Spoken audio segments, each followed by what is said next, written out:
Հարցը սուղում եմ աշխատանք և սոցիալական հարցերի նախարարին։ Պարոն նախարար, մեր հանրապետությունում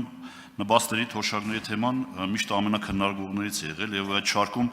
կարևոր տեղ է զբաղեցնում այսպես կոչված թաղման նպաստների հարցը։ Այսօր այն մեր հանրապետությունում կազմում է 200,000 դրամ եւ որպես սոցիալական աջակցության կարևոր բաղադրիչ այդ ծավալով իր նպատակին չի ծառայում արդեն։ 3 հարց ունեմ,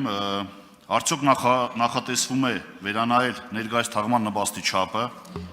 եթե այո, որ ժամանակահատվածում է նախատեսվում կատարել նպաստի էական ավելացում, եւ երրորդը, եթե նման քայլեր չեն նախատեսվում, ապա նախարարությունը ինչ հիմնավորում ունի։ Հարցին կպատասխանի Արսեն Թորոսյանը, համեցեք պարոն նախարար։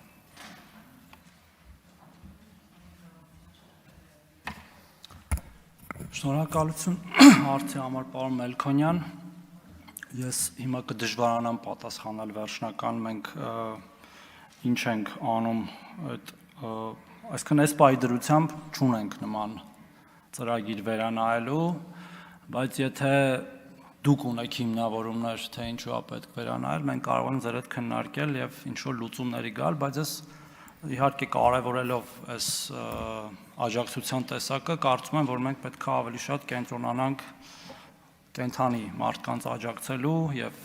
իրանց խրախուսելու, իրանց հնարավորինս երկար կյանք պարգևելու վրա, եւ եթե նույնիսկ պետական բյուջեի միջոցներ պետք է ուղենք ինչ որ ծրագրի, դա ավելի առաջնահերթ պետք է լինի, քան ձեր ասածը, բայց դեմ չեմ, որ քննարկենք ու ինչ որ լուծումների հանգենք։ Շնորհակալություն։ Արձագանք։ Կենտանիի մարդկանց առողջության մասին պետք է մտածել, բայց մահը անխուսափելի է ու այսօր շատ ինչի հիմնական ինչի է պետք